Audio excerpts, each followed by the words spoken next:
இன்றைக்கு நாங்கள் இந்த காணொளியில் ஒரு இம்பார்ட்டண்டான விஷயத்த நாங்கள் டிஃப்ரெண்ட்டாக லேர்ன் பண்ண போகிறோம். இங்கிலீஷில் இருக்கிற பல விஷயங்களில் இன்றைக்கு நாங்கள் லேர்ன் பண்ண போகிற விஷயமும் வெரி இம்பார்ட்டண்டான ஒரு விஷயம். அந்த விஷயத்தை நாங்கள் எப்படி லேர்ன் பண்ண போகிறோம்னு சொன்னால், இப்போ வேர்ல்டில் இருக்கிற கரண்ட் சுச்சுவேஷனோட கனெக்ட் பண்ணி லேர்ன் பண்ண போகிறோம். அப்படி நாங்கள் கரண்ட் சுச்சுவேஷனோட கனெக்ட் பண்ணி லேர்ன் பண்ணுறதால என்ன நன்மைகள் இருக்குன்னு சொல்லி பார்த்தீங்கன்னு சொன்னால், நாங்கள் இந்த விஷயத்தை இலகுவாக விளங்கிக் கொள்ளக்கூடியதாக இருக்கும். ஏனென்றா வேர்ல்டில் இப்போ நடக்கிற விஷயங்களை நீங்கள் அதிகமாக நியூஸஸ்லேயோ அல்லது பேப்பர்ஸ்லையோ நியூஸ் பேப்பர்ஸ்லையோ வந்து பார்த்து கொண்டிருப்பீங்க.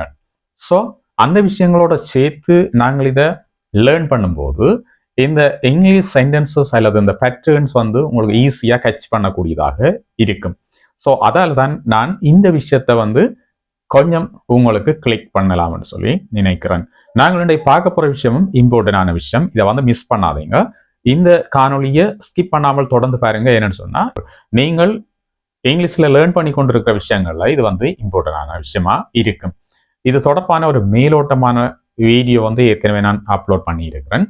அந்த வீடியோன்ற லிங்கம் இதில் நான் அட்டாச் பண்ணுறேன். ஸோ அதையும் பார்த்தீங்கன்னு சொன்னால் இன்னும் கொஞ்சம் உங்களுக்கு ஈஸியாக இருக்கும் இதை வந்து அண்டர்ஸ்டாண்ட் பண்ணி கொள்றதுக்கு. சரி, நாங்கள் அப்படி என்ன விஷயத்த இந்த காணொலியில் லேர்ன் பண்ண போகிறோம்னு சொல்லி பார்த்தீங்கன்னு சொன்னால், நான் ஆல்ரெடி உங்களுக்கு சொல்லி இருக்கிற ஒரு விஷயம், இந்த பேசிவ் வாய்ஸ் தொடர்பான விஷயங்களை பற்றி நான் அதிகமாக கதைச்சிருக்கேன். ஸோ இன்றைக்கு நாங்கள் என்ன செய்ய போகிறோம்னு சொன்னால், இந்த பேசிவ் வாய்ஸ்ன்றது பார்த்தீங்கன்னு சொன்னால் சென்டென்சஸ் நிறைய சென்டென்சஸ் வந்து இருக்குது. அதாவது இந்த பேசிவ் வாய்ஸ்ன்றது டென்ஸில் கிட்டத்தட்ட ஒரு டென்ஸை பொறுத்தளவில் ஒரு 8 வகையான டென்சஸுக்குள்ள இந்த பேசிவ் வாய்ஸ் வந்து வரும். அதை விட நாங்கள் இந்த மாடல் வேர்ப்ஸ் அதை இதில் பயன்படுத்திக்கல வேறு முறையில் வந்து பேசிவ் வாய்ஸை பயன்படுத்தலாம். இப்போ இதில் நாங்கள் இன்றைக்கு எந்த வகையான பேசிவ் வாய்ஸை பற்றி கதைக்க போகிறோம்னு சொன்னால், சிம்பிள் ப்ரெசன்ட் டென்ஸில் இருக்கிற பேசிவ் வாய்ஸை பற்றி தான் கதைக்க போகிறோம். இப்போ இதில் நான் உங்களுக்கு கிளீனான ஒரு பேட்டர்ன் ஒன்று தரப்போகிறேன். அந்த பேட்டர்னை வச்சு கொண்டு நாங்கள் என்ன செய்ய போகிறோம்னா, சென்டென்சஸை நான் உங்களுக்கு தரப்போகிறேன். இப்போ அந்த சென்டென்சஸ் தான் எப்படி இருக்கும்னு சொன்னால், இன்றைக்கு வேர்ல்டில் நடந்து கொண்டிருக்கிற விஷயங்களோட தொடர்பட்ட சென்டென்சஸாக அது வந்து இருக்குது. அந்த வகையில் நாங்கள் லேர்ன் பண்ணிக்குள்ள எங்களுக்கு ஈஸியாக இருக்கும். ஏன்னு சொன்னால், வேர்ல்டில் நடக்கிற இந்த விஷயங்கள் எல்லாமே நீங்களுக்கு மைண்டில் போட்டு வச்சிருப்பீங்க. எப்படியோ நீங்கள் சோசியல் மீடியாஸ்லையோ அல்லது டிவிஸ்லையோ அல்லது நியூஸஸ்லையோ ஏதோ ஒரு விஷயத்தின் ஊடாக நீங்கள் அதை பார்த்துருப்பீங்க. ஸோ அல்லது கேள்விப்பட்டிருப்பீங்க. அந்த விஷயங்களை இதோட நீங்கள் கனெக்ட் பண்ணி பார்த்தீங்கன்னு சொன்னால் உங்களுக்கு நிச்சயமாக ப்ரைனில் கிளிக் ஆகும் இந்த விஷயங்கள். ஸோ இது உங்களுக்கு ஈஸியாக என்ன செய்யும்னு சொன்னால் செட் ஆகும். ஸோ நீங்கள் உங்களோட கன்வர்சேஷனை வந்து ஈஸியாக மேற்கொள்ளக்கூடியதாக இருக்கும். என்றபடியாக இப்படி நாங்கள் கொஞ்சம் லேர்ன் பண்ணுவோம். சரி, நாங்கள் இப்போ விஷயத்துக்கு வருவோம். இப்போ பேசிவ் வாய்ஸ் தானே பார்க்க போகிறோம். பேசிவ் வாய்ஸ்ன்றது சிம்பிள் ப்ரெசன்ட் டென்ஸில் இருக்கிற பேசிவ் வாய்ஸ். இந்த பேசிவ் வாய்ஸில் இருக்கிற சென்டென்சஸ் என்ன செய்யும்னு சொன்னால், தற்போது நடந்து கொண்டிருக்கிற சில விஷயங்களை நாங்கள் கதைக்கிறதுக்காக பயன்படுத்தலாம். இப்போ பொதுவாக நடந்து கொண்டிருக்கிற விஷயங்களை கதைக்கிறதுக்காக நாங்கள் பயன்படுத்தக்கூடிய ஒரு சென்டென்ஸ் அமைப்பாக இது வந்து இருக்கும். சரி, நாங்கள் என்ன விஷயத்தை பார்க்கணும்னு சொன்னால், பேட்டர்ன் என்ன, இந்த சிம்பிள் பேசிவ் சென்டென்சஸ் அதாவது சிம்பிள் ப்ரெசன்ட் டென்ஸில் இருக்கிற பேசிவ் சென்டென்சஸை நாங்கள் யூஸ் பண்ணுறதுக்கு எப்படியான ஒரு பேட்டர்னை நாங்கள் பயன்படுத்தலாம் என்று சொல்லி பார்த்தோம்னா, ஸோ இதில் ஃபர்ஸ்ட்டாக வந்து சப்ஜெக்ட் வரும். சப்ஜெக்ட் நீங்கள் எதையும் எடுத்துக்கொள்ளலாம். நவுன்ஸாக இருக்கலாம், ப்ரொனவுன்ஸாக இருக்கலாம், I, we, you, they, he, she, it.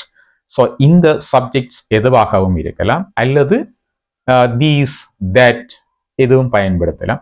அல்லது நீங்கள் பயன்படுத்துகிற டீச்சர்ஸ் அல்லது ஸ்டூடெண்ட்ஸ், டேபிள்ஸ், கம்பெனிஸ், கவர்மெண்ட்ஸ், இப்படி ஏதாவது சப்ஜெக்டை நீங்கள் எடுத்துக்கொள்ளுங்க. சரி, அடுத்ததாக என்ன சேர்க்க போறீங்க இந்த சென்டென்ஸ் அமைப்புன்னு பார்த்தீங்கன்னா, அடுத்ததாக நாங்கள் சேர்க்க வேண்டியது ஒரு ஹெல்பிங் வேர்ப். இந்த ஹெல்பிங் வேர்ப் வந்து 3 ஹெல்பிங் வேர்பை சிம்பிள் ப்ரெசன்ட் டென்ஸில் நாங்கள் யூஸ் பண்ணுவோம். என்னென்னு சொன்னால், ஆம், இஸ், ஆண்ட 3 ஹெல்பிங் வேர்பை வந்து யூஸ் பண்ணுவோம். சரிதானே? இந்த 3 ஹெல்பிங் வேர்பில் எது அந்த இடத்துல வரணும்ன்றதை எது தீர்மானிக்கும்னு சொன்னால், முன்னுக்கு இருக்கிற சப்ஜெக்ட் தான் தீர்மானிக்கும். சப்ஜெக்ட் சிங்குலராக இருந்தால் நீங்கள் இஸ் அண்ட் ஹெல்பிங் வேர்பை யூஸ் பண்ணுங்க. அதே மாதிரி சப்ஜெக்ட் ப்ளூரலாக இருந்தால் நீங்கள் அடுத்து இருக்கிற ஆண்ட ஹெல்பிங் வேர்பை பயன்படுத்துங்க.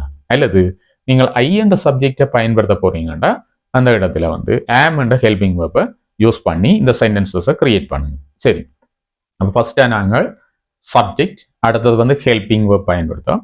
ஸோ அது 3வது விஷயம் என்னென்னு சொல்லி பார்த்தீங்கன்னா, 3வது வேர்ப். இந்த வேர்ப் எப்படியான வேர்ப் இருக்கணும்னா, பாஸ்ட் பார்ட்டிசிபிள் என்று சொல்லப்படுகின்ற 3வது கொலத்தில் இருக்கிற வேர்பை நீங்கள் பயன்படுத்துங்க. பொதுவாக ஒரு வேர்ப் எடுத்தீங்கன்னா அது 3 வடிவங்கள்ல இருக்கும்.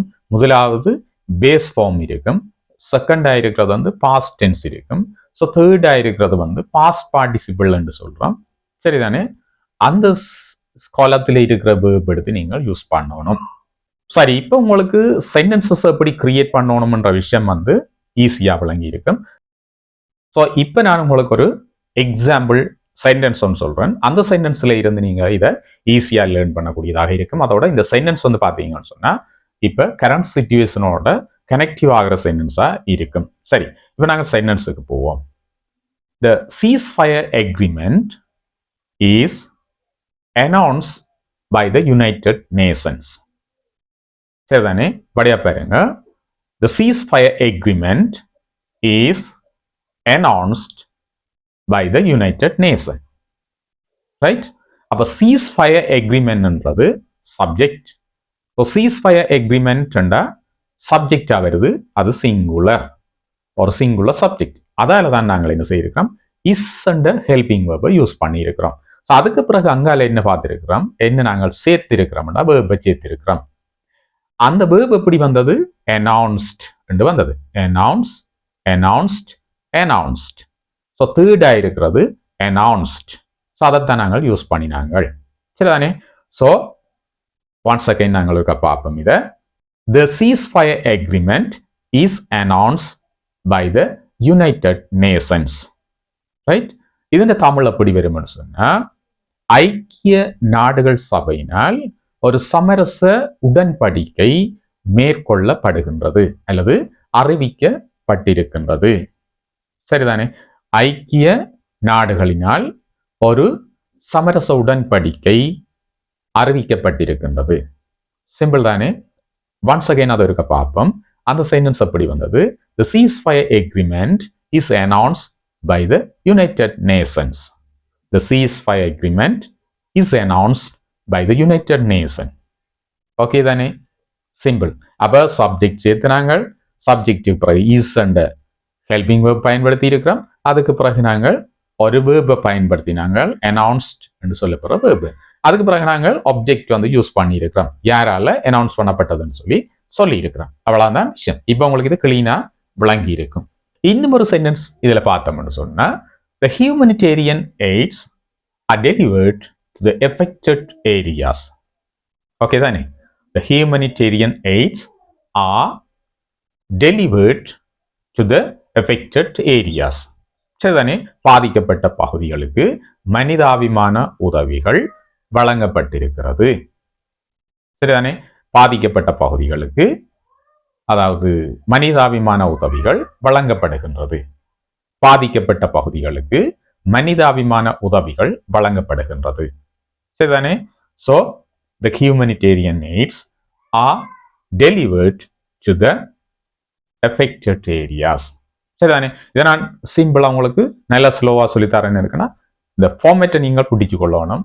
ஸோ அதனூடாக நீங்கள் என்ன செய்யலாம்னு சொன்னால் புதிய சென்டென்சஸை கிரியேட் பண்ணக்கூடியதாக இருக்கும். இதுதான் இதில் இருக்கிற விஷயம். ஸோ இந்த பேட்டர்னை பார்த்து அதுக்கிட்ட மாதிரி நீங்கள் சென்டென்சஸை கிரியேட் பண்ணி இந்த பசிவ் வாய்ஸில் இருக்கிற சிம்பிள் ப்ரெசன்ட் டென்ஸ் சென்டென்சஸை நீங்கள் வந்து சிம்பிளாக யூஸ் பண்ணலாம். பல இடங்களை வந்து பயன்படுத்துகிற சென்டென்சஸாக வந்து இந்த சென்டென்சஸ் வந்து இருக்குது. சரிதானே? சரி, அப்போ இன்னும் ஒரு எக்ஸாம்பிள் பார்த்தோம்னு சொன்னால், some countries are affected by the war. Some countries are affected by the war. சில நாடுகள் யுத்தத்தினால் பாதிக்கப்படுகின்றது. சில நாடுகள் யுத்தத்தினால் பாதிக்கப்படுகின்றது. சரிதானே? some countries, சில நாடுகள். சில நாடுகள் என்ற சப்ஜெக்ட் வரபடியா அது ப்ளூரல். ஆகவே ஆ என்ற ஹெல்பிங் வேர்ப் வந்து அதில் யூஸ் பண்ணப்படுது. ஸோ அதுக்கு பிறகு நாங்கள் எஃபெக்டட் என்ற ஒரு வேர்பை சேர்த்திருக்கிறோம். வேர்ப் எப்படி இருக்குதுன்னு சொன்னா பாஸ்ட் பார்ட்டிசிபிளா இருக்குது. அதுக்கு பிறகு நாங்கள் சேர்த்தது ஆப்ஜெக்ட். அது என்னத்தால் அந்த நாடுகள் பாதிக்கப்படுது என்ற விஷயத்தை அடுத்ததாக நாங்கள் சேர்த்திருக்கிறோம். So next example, the oil prices are increased. The oil prices are increased. Oil prices are increased. அதாவது oil prices வந்து அதிகரிக்கப்படுகின்றது. சரிதானே. ஸோ இந்த இப்போ இருக்கிற சிச்சுவேஷன் காரணமாக ஆயில் பிரைசஸ் வந்து அதிகரிக்கப்படுகிறது என்றதை நாங்கள் இப்படி சொல்லலாம். எப்படி சொல்லலாம்னு சொன்னா the oil prices are increased. சரிதானே. ஸோ இப்படி நாங்கள் என்ன செய்யலாம்னு சொன்னா பாசிவ்ல வந்து இந்த இப்போ இருக்கிற சிச்சுவேஷனுக்கு ஏற்ற மாதிரியான பல சென்டென்சஸை கிரியேட் பண்ணி நாங்கள் பேசலாம். இப்போ வார நியூஸஸ்ல பார்த்தீங்கன்னா அதிகமாக இந்த பாசிவ்ல வார சென்டென்சஸை பார்க்கக்கூடியதாக இருக்கும். அறிவிக்கப்பட்டிருக்கின்றது, ரைட், இட்ஸ் அனௌன்ஸ்ட், அறிவிக்கப்பட்டிருக்கின்றது என்று அதிகமாக சொல்லப்படும். அதே மாதிரி இட்ஸ் செட், சொல்லப்பட்டிருக்கின்றது, ரைட், இட்ஸ் செட், சொல்லப்பட்டிருக்கின்றது, ரைட், இட்ஸ் இன்ட்ரடியூஸ்ட், அதாவது இட் இஸ் இன்ட்ரடியூஸ்ட், அறிமுகப்படுத்தப்பட்டிருக்கின்றது, சரிதானே, இட்ஸ் இன்ட்ரடியூஸ்ட், ரைட். அதே மாதிரி வேற நிறைய விஷயங்கள் நாங்கள் சொல்லிக்கொண்டே போகலாம், right. It's announced, it's published, இது பப்ளிஷ் பண்ண வெளியிடப்பட்டிருக்கின்றது. New policies for the climate are introduced by the governments, அரசாங்கங்களினால் இந்த கிளைமேட் கொள்கைகள் வந்து புதிதாக அறிமுகப்படுத்தப்பட்டிருக்கின்றது என்று சொல்லி இப்படி நாங்கள் சொல்லுவோம். இப்போ இந்த சென்டென்சஸ் எல்லாமே இப்போ இருக்கிற சிச்சுவேஷனோட தொடர்பட்ட சென்டென்சஸ். ஆகவே நீங்கள் என்ன செய்யுங்க, நீங்கள் நியூஸஸை லிசன் பண்ணுங்க, இப்படியான சென்டென்சஸ் அதில் வரதான்னு பாருங்க. இந்த மாதிரியான சென்டென்சஸ் வரும்போது சரியா புரிஞ்சு கொள்ளக்கூடியதாக இருக்கும் உங்களுக்கு. ஏன்னு சொன்னா இதுல நான் அந்த மாதிரியான சென்டென்சஸை உங்களுக்கு தந்திருக்கிறேன், சரிதானே. ஆக உங்களுக்கு இந்த காணொலி பிடிச்சிருக்கும்னு நினைக்கிறேன். காணொலி பிடிச்சிருந்தா காணொலிக்கு லைக் பண்ணுங்க. அது மட்டும் இல்லாமல் உங்களுடைய கருத்துக்களை பதிவிடுங்க. அந்த கருத்துக்கள் இந்த காணொலிகளை மேலும் வளர்க்க எனக்கு உதவியாக இருக்கும். அது மட்டும் இல்ல, நண்பர்களோட இந்த காணொலியை பகிர்ந்து கொள்ளுங்க. அதிகமானவர்கள் என்னுடைய காணொலியை பார்க்குறீங்க, ஆனா சப்ஸ்கிரைப் பண்ணாமல் பார்க்குறீங்க.